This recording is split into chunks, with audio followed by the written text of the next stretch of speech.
Hello students, welcome back. ये question gate 2012 के exam में से है 2 मार्क्स के लिए। स्टेटमेंट देखो, क्वेश्चन में कहा है consider an instance of TCP's additive increase multiplicative decrease that is AIMD algorithm where the window size at the start of slow start phases to MSS and the threshold at start of first transmission is 8 MSS. Assume that a timeout occurs during 5th transmission.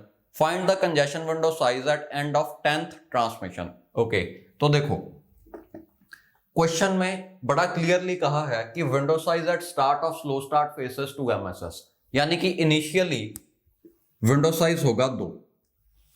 अब slow start phase में हर बारी हम window size को double कर देते हैं until you reach the threshold। यहां से इस RTT के एंड में विंडो साइज डबल हो जाएगा और वो बन जाएगा 4। इसके बाद फिर से विंडो साइज डबल होके बन जाएगा 8। इसके बाद विंडो साइज डबल नहीं होगा क्योंकि यहां पर स्लो स्टार्ट फेस खत्म हो चुका है। ऑलरेडी हम थ्रेशोल्ड तक पहुंच चुके हैं। क्वेश्चन में गिवन था window size at start of slow start phases to MSS, तो हमने 2 MSS के साथ शुरू किया।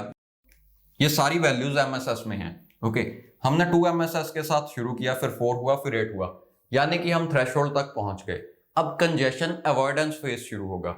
इसमें हम एडिटिव इंक्रीज करेंगे, यानी कि इंक्रीमेंट बाय 1। वैल्यू 8 थी तो 9 हो जाएगी, 9 है तो अगली बारी 10 हो जाएगी, फिर 11 हो जाएगी, 12 हो जाएगी, सो ऑन। बट एक्चुअली ऐसा नहीं हो रहा क्योंकि क्वेश्चन में गिवन है कि टाइम आउट अकर हुआ। ओके, आइडियल केस में ये होना था अगर एक्नॉलेजमेंट्स आती रहती, बट क्योंकि एक टाइम आउट अकर हुआ इन 5th ट्रांसमिशन तो ऐसा नहीं होगा। तो अब ढूंढो 5th ट्रांसमिशन है कहां पर। पहली, दूसरी, तीसरी, चौथी, पांचवी, ये रही 5th ट्रांसमिशन। तो यहां पर एक टाइम आउट अकर हुआ। अब जब भी टाइम आउट अकर होता है तो थ्रेशोल्ड की वैल्यू अपडेट होगी। नया थ्रेशोल्ड होगा current window size divided by 2। तो 10 divided by 2 is 5। Okay, this is the value of new threshold.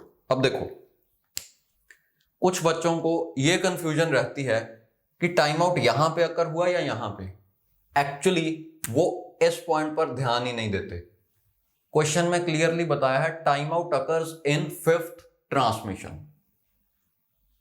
पहली, दूसरी, तीसरी, चौथी, पांचवी, तो क्लियरली जब हमने ये सेंड किया उस दौरान टाइम आउट अकर हुआ। ओके, बट बच्चे कंफ्यूज कर देते हैं विद RTT।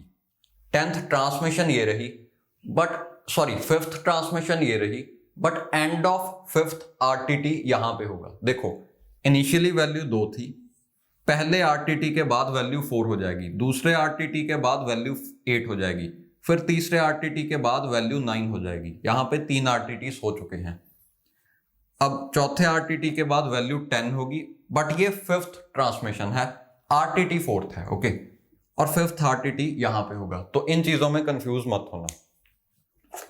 अब देखो, क्योंकि यहां पे टाइम आउट हुआ है, टाइम आउट यानी कि हमें कोई भी एक्नॉलेजमेंट नहीं मिली, सेंडर वेट करता रहा पूरा टाइम आउट। टाइमर एक्सपायर होने के बाद सेंडर ने अज्यूम कर लिया कि कुछ ना कुछ गलत हुआ है, यानी कि कंजेशन हुई और या तो उसका डाटा पैकेट या एक्नॉलेजमेंट गुम गया। ओके, तो अब यहां पे हमें एक्नॉलेजमेंट नहीं मिली पूरे टाइम आउट टाइमर के लिए वेट करने पर भी, यानी कि हम विंडो को इंक्रीज नहीं करेंगे और हम कुछ प्रिकॉशनरी मेजर्स लेंगे।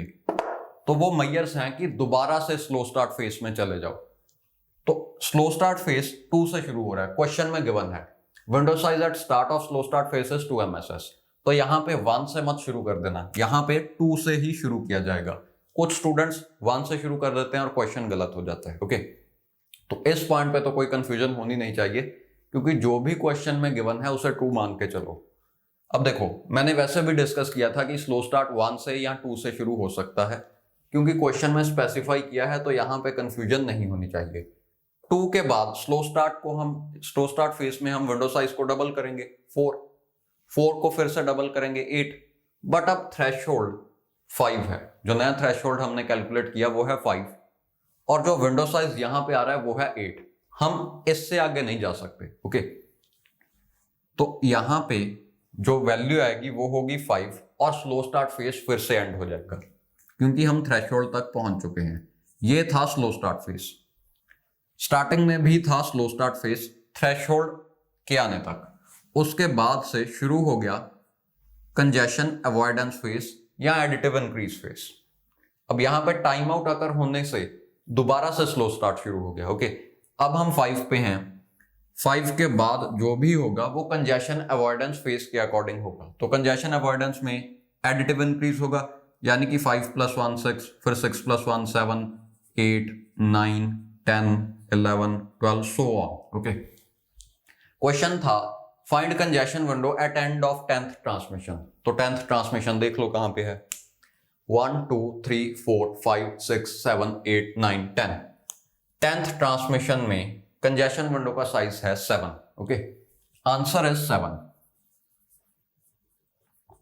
अब कुछ बच्चों को यह डाउट आता है कि at the end of 10th transmission पूछा है, at the end of transmission value 8 हो जाएगी?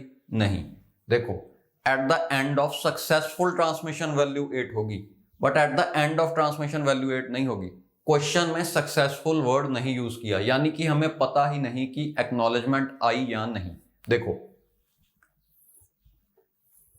मान लो ये रही 10th ट्रांसमिशन, इस पॉइंट पे सेंडर ने डाटा ट्रांसमिट करना शुरू किया था और इतना टाइम लगा के इस पॉइंट पे आखिरी बिट ऑफ डाटा चैनल पर डाल दी गई, ये होगी एंड ऑफ ट्रांसमिशन। ओके, यहां पे अगर वैल्यू यहां पे 7 थी, यहां पे भी 7 ही रहेगी, हम इंक्रीज नहीं कर सकते, क्योंकि इस पॉइंट पे तो हमें पता ही नहीं कि डाटा सेंडर तक पहुंचा भी नहीं।